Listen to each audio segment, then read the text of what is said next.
we made it to the pond plant selection for the bog filter, and I want to take you through the exact plants that we picked out for our particular patio pond, because there's literally hundreds of varieties of plants to choose from. And sometimes people get caught up and maybe they put too many different varieties. I really only have about 4 species of plants that we're going to be dealing with, not including our water lily. So we'll have only 4 in here, but I really want them to count. And that's why I'm going to walk you step by step through what we're doing. Now we want to create a terracing effect because we're against a wall. So back against the back part of the bog filter, I want to plant some tall stuff.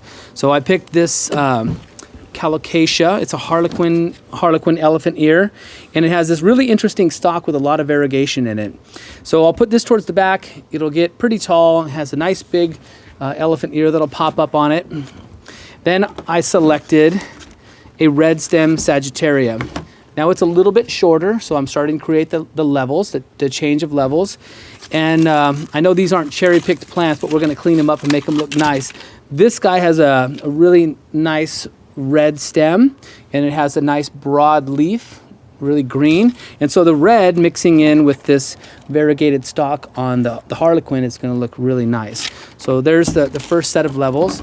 Now, once I get these established, I want to pop this guy right in front. This is a sweet flag. So I'll pop this right in front of here. So I got this green and kind of a yellowish white popping up next to this, broad leaf like so.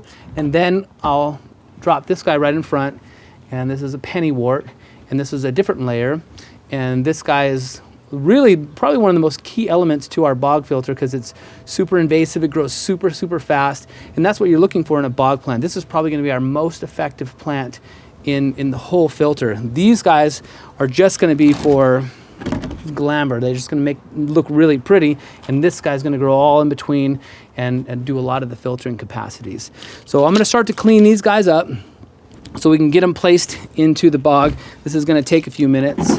And as I said, when I went to the nursery, I was really picking specifics. I didn't just go for the plants that looked the best per se, because I know this plant is going to look amazing real quick. Now, if you'll see, right now it's just the beginning of September, Southern California. We still have 100-degree weather most of the day, pretty brutal heat, and then it drops a little bit in temperature in the evening, maybe down into the 80s. And we'll have some pretty good weather here for the next month to 6 weeks. So what I'm going to do is I'm probably going to just get rid of this guy because he doesn't look so nice, right?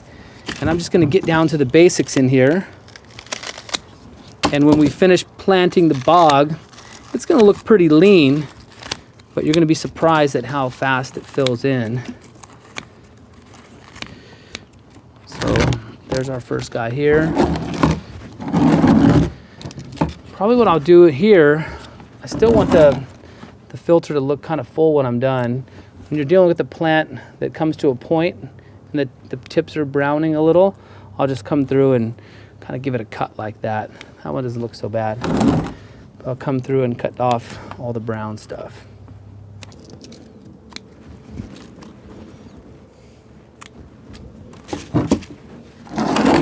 Pennywort. I have a lot of clients that really hate this plant. And I'll tell you why, because it can be super invasive. It has a runner, and I don't see any runners coming off of this guy yet.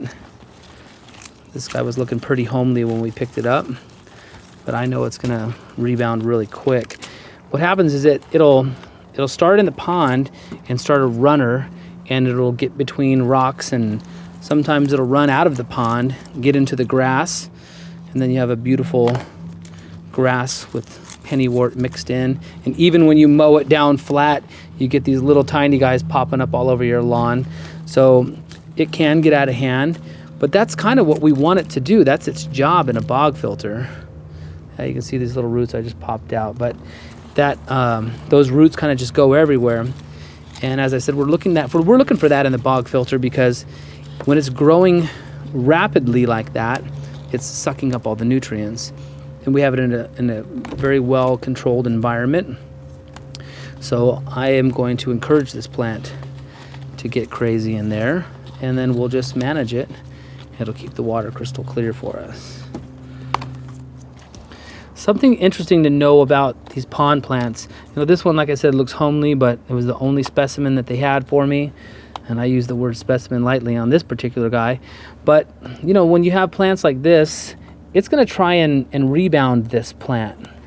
This leaf right here, this particular plant's going to put a lot of energy into making the stuff that doesn't look so good better. So if we get rid of all the stuff that looks terrible, then it focuses all its energy on new stuff. So I'm just going to hack this guy way back, and we'll let the roots regenerate, everything new.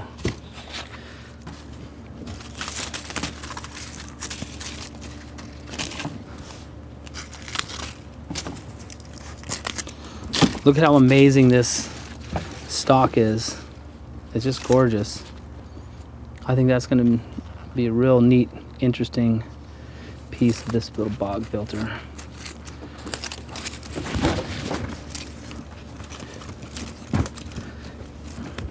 This is that Harlequin calocasia. Here's a new one I haven't talked about on the table, I should say. It's a black stem calocasia, and I think it's quite stunning. We'll clean this up, and it'll look really fabulous next to, when these stalks come together like this and they intermix. They're gonna look outstanding. And the interesting thing about this teacup is if you look at the top of the leaf, it really spoons up, and when it rains, it holds water in a very interesting fashion. So that's why it gets the name teacup, because it just pops up in the air like that.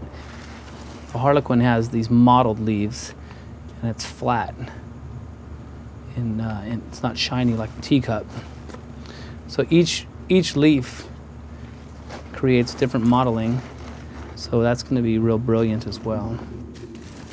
If you'll notice these pink little balls here, those are actually snail eggs.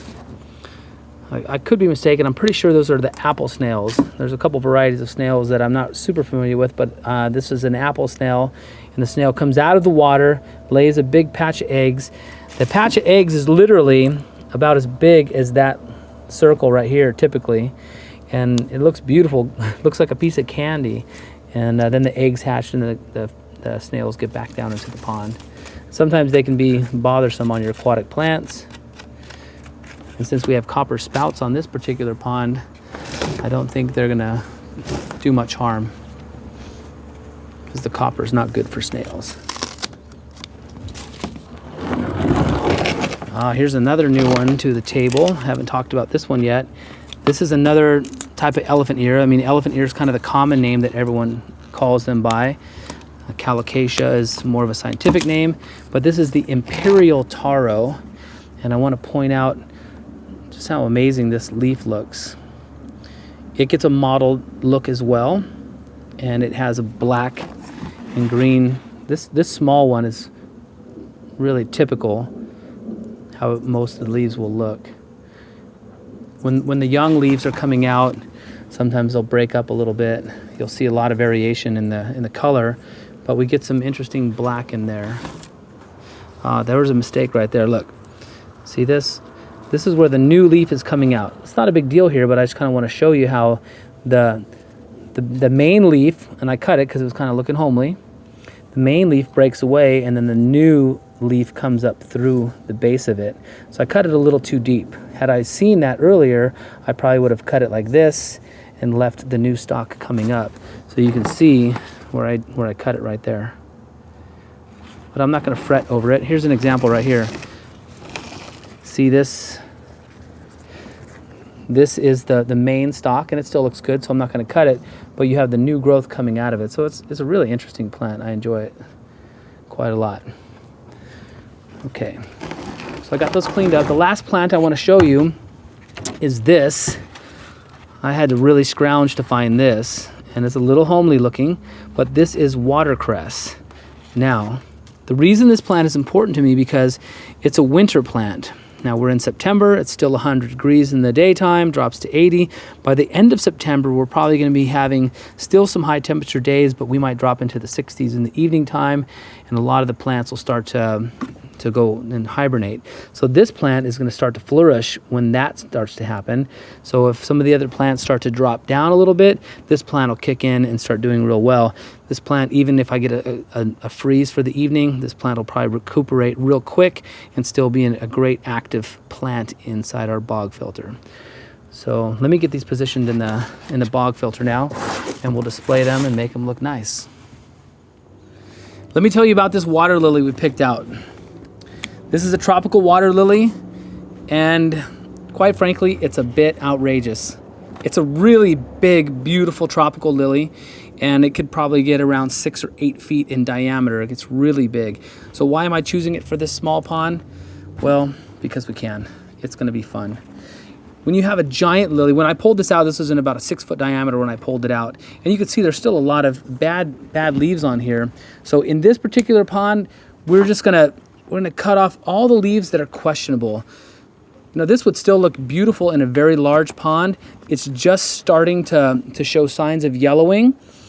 But in this particular pond, we're just gonna cut it as it starts to grow because we have a small pond and we want some exotic stuff.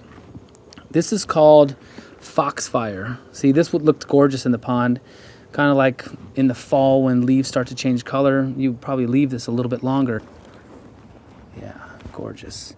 And let me find a flower to talk to you about. This guy was actually, this is probably one of the last days. I doubt this will open tomorrow, but this bloom is just outstanding. Yeah, so this one would not have opened tomorrow. You can see it's starting to fall apart on the inside already. But if you look at the color, it's just this beautiful purple, and it's actually quite fragrant. You can smell it from about 4 or 5 feet away. So I chose this water lily for this pond, A, because it's outrageous and my client's gonna love it, and B, it has beautiful, beautiful variegations. So when you walk out to the pond, you're just gonna see this gorgeous look. The flowers pop off the top of the pond about, you know, almost 12 inches, 6 to 8 inches. It'll pop off the, let me show you. Like this flower was sticking out of the water about 12 inches and then it opened up. Let's see how this one looks. I'm gonna cut this off anyways. Yeah, this one was expired. You can see it wouldn't have opened tomorrow. But when I saw this morning and I picked it out, it was blooming. So this one will bloom tomorrow. This is a great one, so I'm not gonna cut that off. But before I do any more cutting, I'm going to fill the bottom pond with water, and then I'm gonna place it in there, and then I'll start to cut off all the dead stuff, and I'll get these big guys floating because I don't want them to break on their own weight. If you look closely on the bottom of this guy, the veins on the bottom of these guys, they're quite thick, so they can support a lot of weight, interestingly. One interesting thing about tropicals are going to bloom a little bit longer in the season. There's another reason why I'm picking the tropical for the particular pond we're on right now. We're in September. The hardies, just by clockwork, are going to start to tailor off, and they're going to start to slow in production, and they're going to start to shrink back. And the tropical is extending. It wants to get as much as it can out of its lifespan, especially if it goes into winter time. It's going to want to start to drop. And we're going to get more duration of water lilies before it gets cold by adding this plant to it. So I'm going to get this guy in the water right now before I do any more cutting.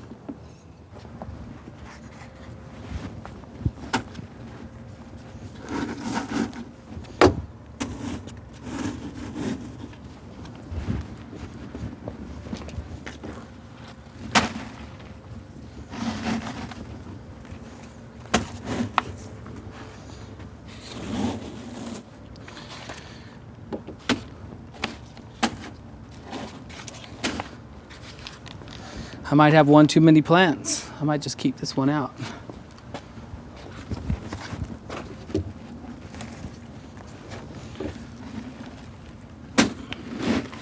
See, by doing this, I can figure out if I like how everything's gonna match up. See that color change right there? That's gonna look great. This is gonna be backdropping this. This will all be low across the front. I'm sneaking in my cold water plant here at the very end, and just let it kind of hang tight till it closes over. So the next step is for us to pull these out probably one at a time, and I'm gonna clean off all the dirt off of each of the root systems, and then I'll set it in there back how I have them, and then I begin to plant them in amongst the pea gravel.